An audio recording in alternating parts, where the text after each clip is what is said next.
Graça e paz para todos, queridos irmãos. Aqui é o pastor Paulo Henrique e hoje, dando continuidade à nossa série de mensagens expositivas no livro de Salmos, hoje eu gostaria de compartilhar com os queridos irmãos a exposição bíblica do Salmo 38. Diz assim o texto bíblico: Não me repreendas, Senhor, na tua ira, nem me castigues no teu furor. Cravam-se em mim as tuas setas e a tua mão recai sobre mim. Não há parte sã na minha carne, por causa da tua indignação. Não há saúde nos meus ossos, por causa do meu pecado. Pois já se elevam acima de minha cabeça as minhas iniquidades, como fardos pesados excedem as minhas forças. Tornam-se infectas e purulentas as minhas chagas, por causa da minha loucura. Sinto-me encurvado e sobre modo abatido, ando de luto o dia todo. Ardem-me os lombos e não há parte sã na minha carne. Estou aflito e muito quebrantado, dou gemidos por efeito do desassossego do meu coração. Na tua presença, Senhor, estão os meus desejos todos, e a minha ansiedade não te oculta. Bate-me excitado o coração, faltam-me as forças, e a luz dos meus olhos essa mesma já não está comigo. Os meus amigos e companheiros afastam-se da minha praga, e os meus parentes ficam de longe. Armam ciladas contra mim os que tramam tirar minha vida, os que me procuram fazer o mal, dizem coisas perniciosas, e imaginam engano todo dia. Mas eu, como surdo, não ouço, e como mudo não abro a boca. Sou como o efeito com quem não ouve e em cujos lábios não há réplica. Pois em ti, Senhor, espero. Tu me atenderás, Senhor Deus meu.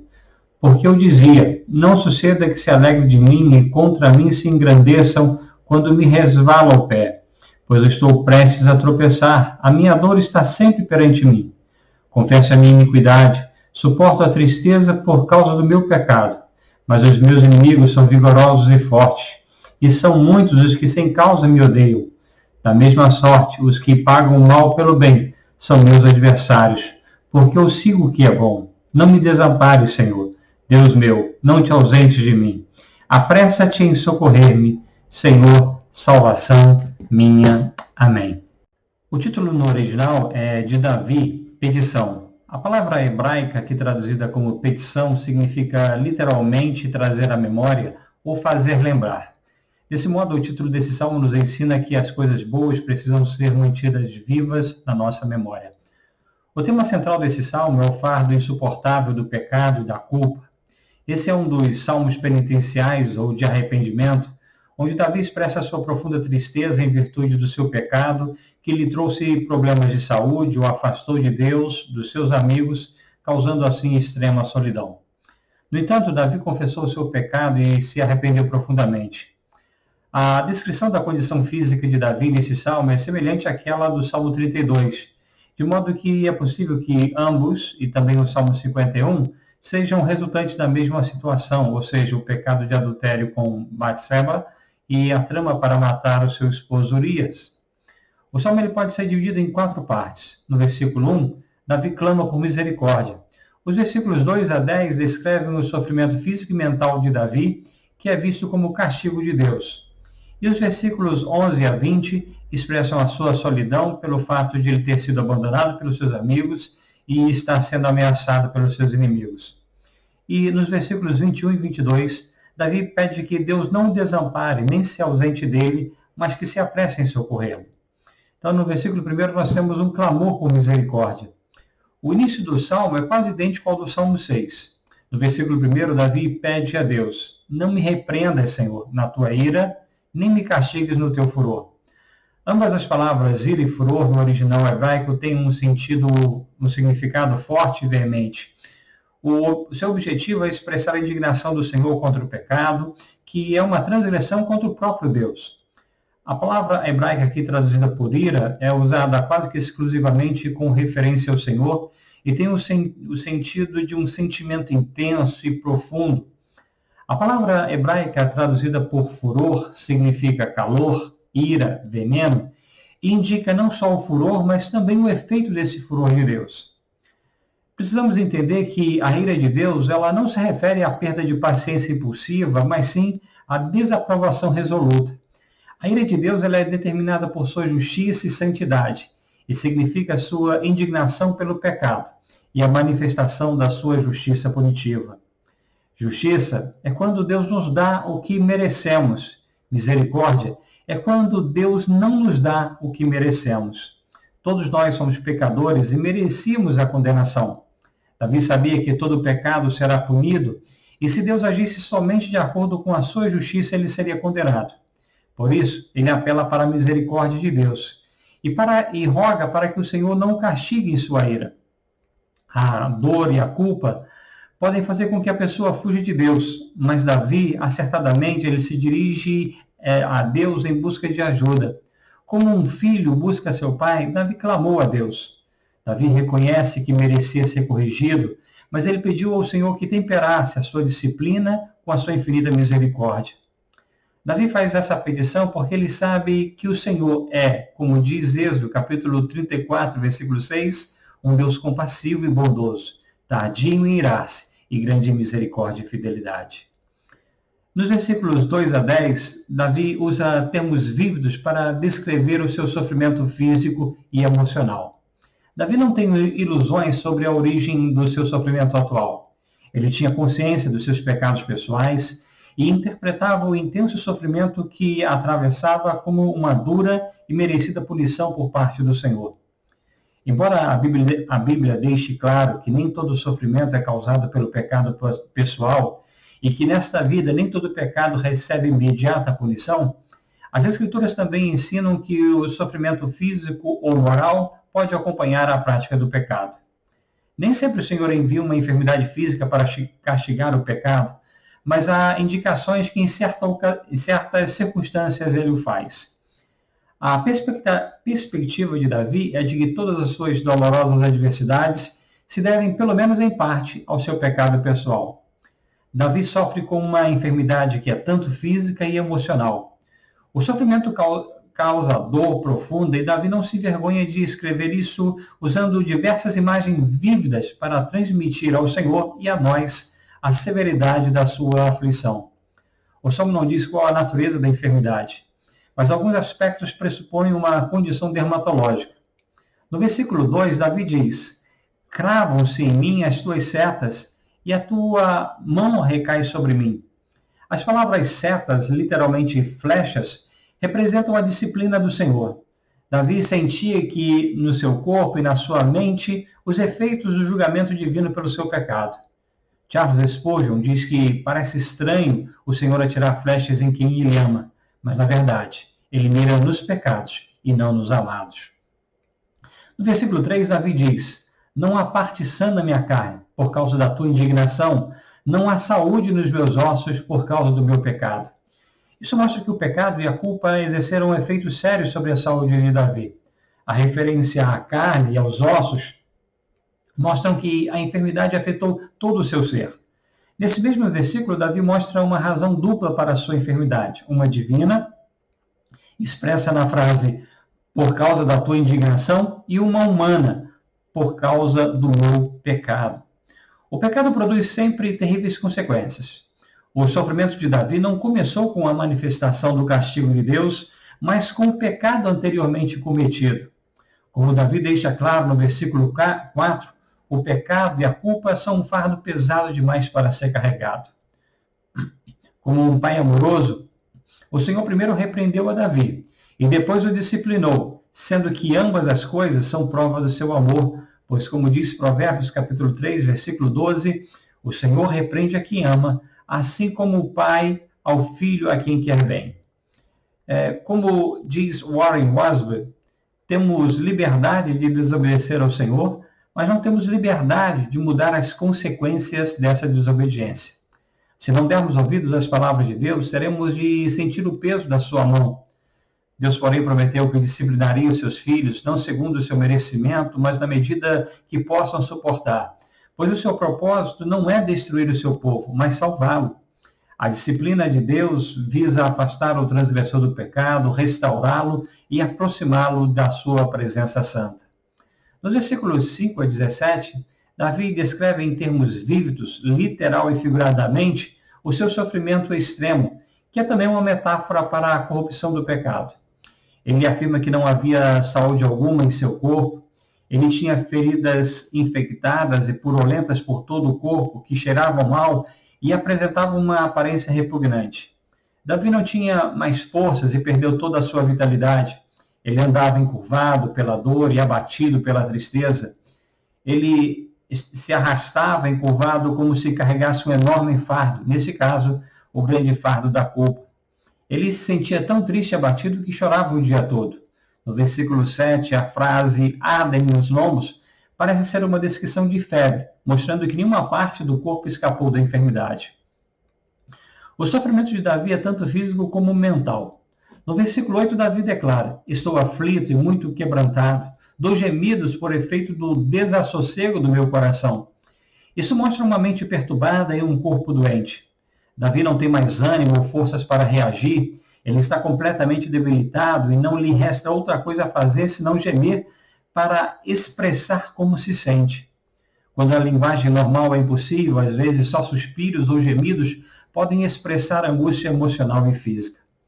Davi é tomado por uma agitação ou uma inquietude que produz uma incontrolável ansiedade. A sua mente inquieta faz com que o seu coração bata excitado, como diz o versículo 10. Seu coração bate freneticamente e toda a sua força se esvanece. Por causa da doença física e perturbação mental, Davi se sente debilitado, sem vitalidade e a ponto de morrer. O peso do pecado e da culpa traz a clara percepção de que ninguém pode nos ajudar em nossa angústia senão o Senhor. Davi sabe que tudo isso lhe aconteceu em decorrência da sua insensatez e de seu pecado contra o Senhor. Porém, Davi não perde toda a esperança.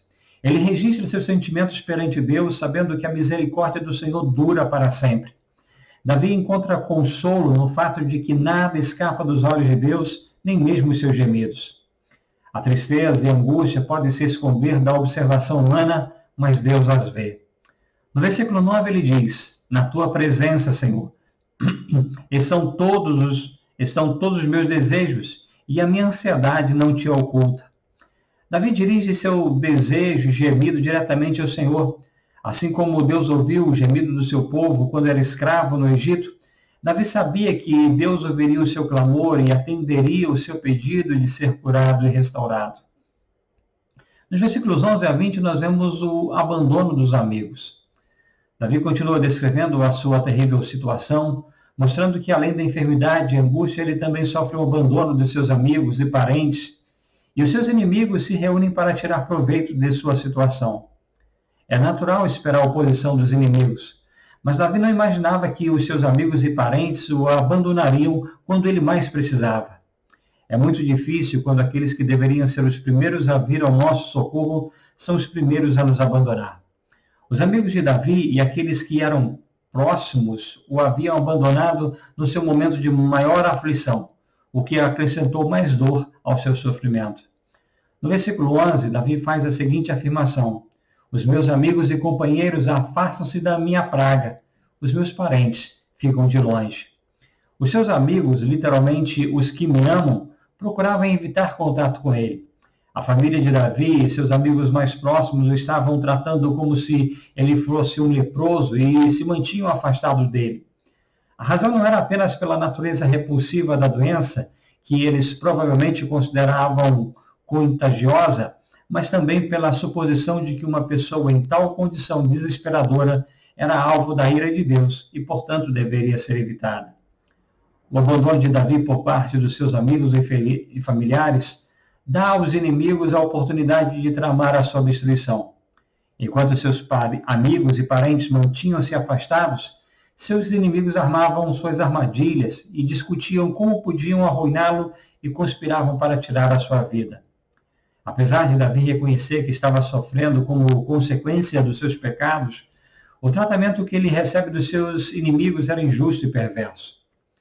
Quando os outros nos caluniam, é difícil não reagir, pois nós queremos defender a nossa reputação. No entanto, abster-se da autodefesa, embora seja mais difícil, é, na maioria das vezes, a coisa mais sábia a se fazer. Davi nos mostra que não devemos dar lugar à vingança pessoal, mas nós devemos confiar em Deus para proteger as nossas vidas e a nossa reputação. Por isso, no versículo 13, Davi diz: "Mas eu, como surdo, não ouço, e em qual mudo não abro a boca." Davi deposita a sua confiança diante de Deus e não faz qualquer tentativa de justificar-se diante dos seus acusadores. Ele fica em silêncio, finge não ouvir a calúnia maldosa dos seus inimigos e nada responde, como se fosse surdo e mudo. Davi dependia inteiramente de Deus e sabia que o Senhor ouviria o seu pedido de perdão e no tempo oportuno estaria restaurando a sua saúde e a sua reputação. Nós temos o Senhor como nosso advogado, de modo que não precisamos defender a nossa própria causa. Quando respondemos àquele que nos ataca, muitas vezes o fazemos com base no ódio, na vingança, que não faz bem algum. No entanto, a atitude de Davi é um bom exemplo para seguirmos. Davi espera em Deus, que dará a resposta devida, justa e correta aos inimigos de Davi. Por mais sombria que fosse a situação, Davi não perdeu a esperança. Em meio ao lamento, ele mostra onde realmente jaz a sua esperança. No versículo 15, Davi expressa sua confiança no Senhor, dizendo: pois em ti, Senhor, espero. Tu me atenderás, Senhor, meu Deus. Davi dirige a sua oração ao Senhor com a certeza de que Deus lhe responderá e que lhe sustentará em toda e qualquer situação. Quando estamos passando pela disciplina do Senhor, devemos buscar no próprio Deus o alívio e a ajuda que precisamos.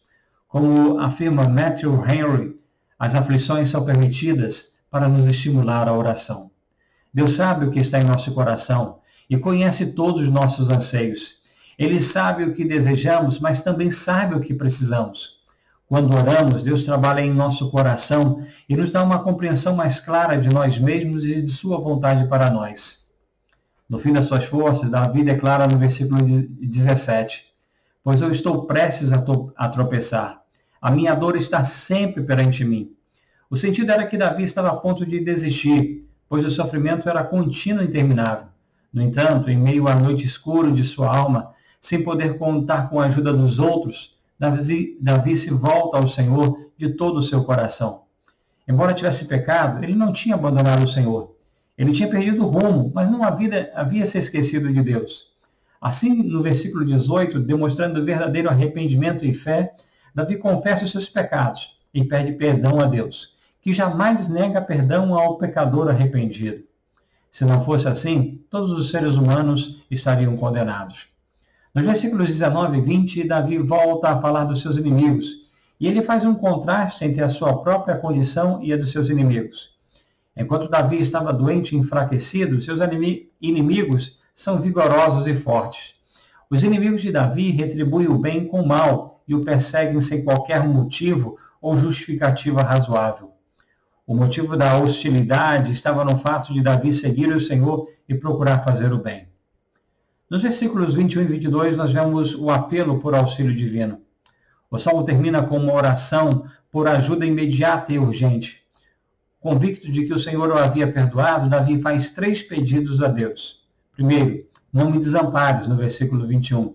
Não te ausentes de mim, ainda no versículo 21. E apressa-te em socorrer-me, no versículo 22. Davi roga ao Senhor que não o desampare, que permaneça perto dele, que o livre sem demora e se manifeste como o seu Deus e Salvador. Quando o pecado, a culpa, a enfermidade, o abandono e a difamação atacam o crente, ele pode buscar ajuda em Deus, que está sempre pronto a ouvir o nosso clamor e nos socorrer em toda e qualquer situação. Pois aquele que confia no Senhor jamais será abandonado. E concluindo, os salmos penitenciais são um modelo para as nossas próprias confissões e uma advertência contra o pecado. Esse salmo está carregado da consciência do castigo divino e de uma profunda convicção de pecado. Nesse salmo penitencial, Davi atribui a sua enfermidade ao pecado e à culpa. Em meio à dor intensa, Davi clama ao Senhor por perdão, proteção, cura física e espiritual.